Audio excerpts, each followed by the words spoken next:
O desenvolvimento motor é um processo de aquisição e manutenção sequencial e contínuo.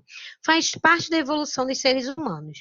Ele sofre influências associadas a fatores internos e externos, ou seja, depende de recursos biológicos, psicológicos, no caso esses internos, e externos, como as condições ambientais.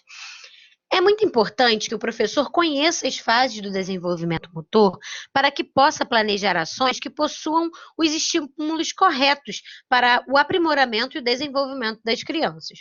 O desenvolvimento motor é dividido em 4 fases e 10 estágios, da infância até a adolescência. A fase motora reflexa são os primeiros movimentos que o feto faz. Eles são involuntários. Essa fase é importante, pois garante a sobrevivência do indivíduo. A fase dos movimentos rudimentares são os primeiros movimentos voluntários que podem ser observados na criança até os 2 anos de idade. São movimentos como o controle da cabeça, do pescoço, da musculatura do tronco, assim como situações de agarrar, soltar e alcançar. A fase de movimentos fundamentais é uma das principais fases a serem estudadas pelos educadores. Por quê? Porque ela se trata dos movimentos voluntários, que devem ser utilizados na escola, com fins educacionais mesmo, como arremessar e apanhar, andar com firmeza e equilíbrio, ficar equilibrado num pé só, correr e pular. A fase dos movimentos especializados ocorre entre os 7 e os 10 anos. Nessa etapa, os movimentos fundamentais auxiliam no desenvolvimento de atividades motoras complexas, que a gente vai utilizar nas aulas esportivas. Lá no nosso material de estudo disponível no AVA, você encontra essas fases e a faixa etária e os estágios de desenvolvimento motor correspondentes.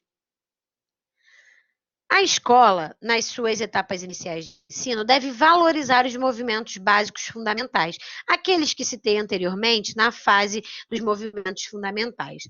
Há uma riqueza simples que são capazes de desenvolvê-los muito bem, tais como pega-pega, os piques, as corridas com obstáculos, salto em altura, você tira o alvo, são essas bem básicas. Na unidade 2, a relação da psicomotricidade e educação física, o texto começa falando sobre Henri Vallon, um pensador muito importante na contemporaneidade, né? Vallon propôs a psicomotricidade como rompimento da percepção fisiológica unilateral. Na sua teoria, ele afirma que o homem se afeta na sociedade, sendo ela a necessidade orgânica que determina seu desenvolvimento, dando destaque ao afeto. Então, viver em sociedade não é só uma questão externa, ela é interna, ela também é intrínseca. A partir de Vallon, a psicomotricidade se emancipou. E hoje temos a educação psicomotora, a educação física e psicopedagogia e a terapia psicomotora.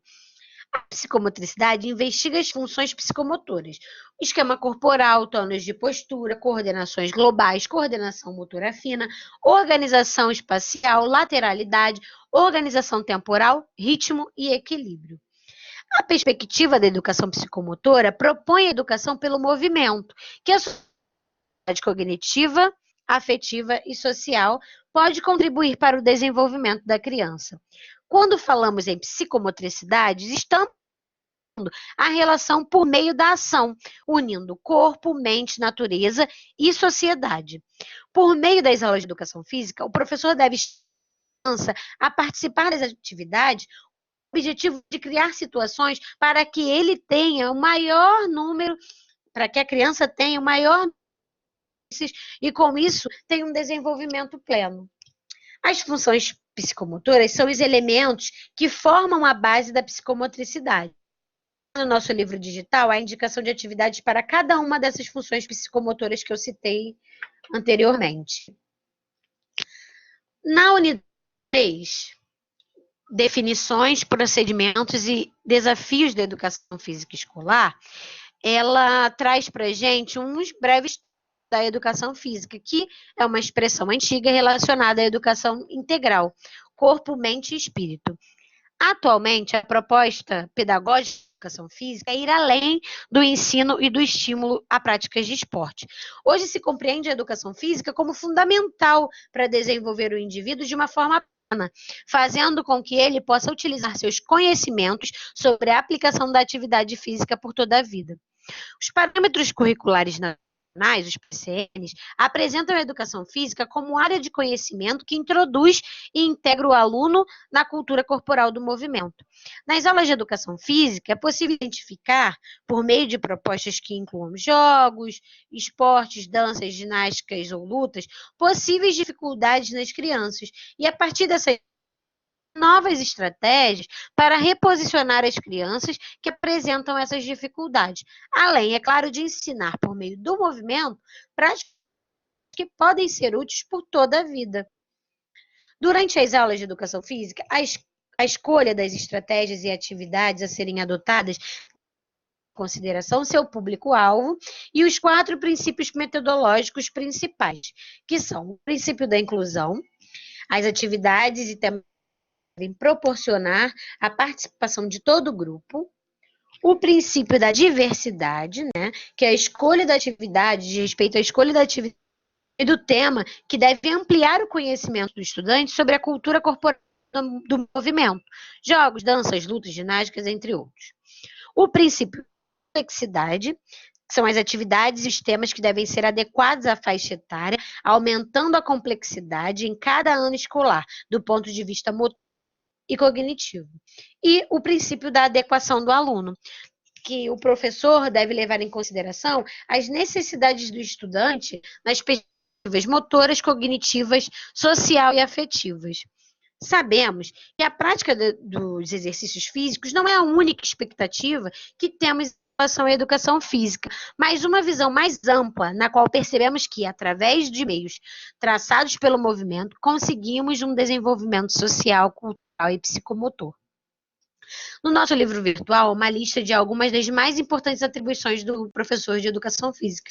Não deixa de conferir, né? Mas, além de tudo isso, além de fazer com que os alunos se desenvolvam por meio de movimentos e conhecimento do seu corpo e espaço, também precisa esses alunos sobre a importância dos hábitos saudáveis que são conquistados através da atividade física, reduzindo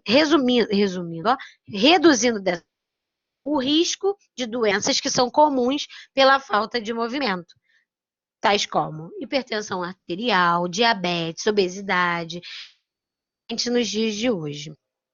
Para finalizar, nós temos a unidade 4, para finalizar essa primeira parte, né?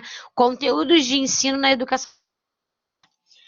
A educação física escolar, ela abrange os seguintes conteúdos de acordo com a cultura corporal do movimento: jogos, brincadeiras, atividades esportivas, atividades rítmicas e expressivas, ginásticas, danças, lutas e conhecimentos sobre seu próprio corpo. Para ensinar cada um desses tópicos, é fundamental ter 3 abordagens. A primeira, procedimental, que é o fazer. Essa abordagem diz como o aluno vai realizar as tarefas determinadas pelo professor, de forma que ele possa desenvolver suas habilidades motoras e as valências físicas.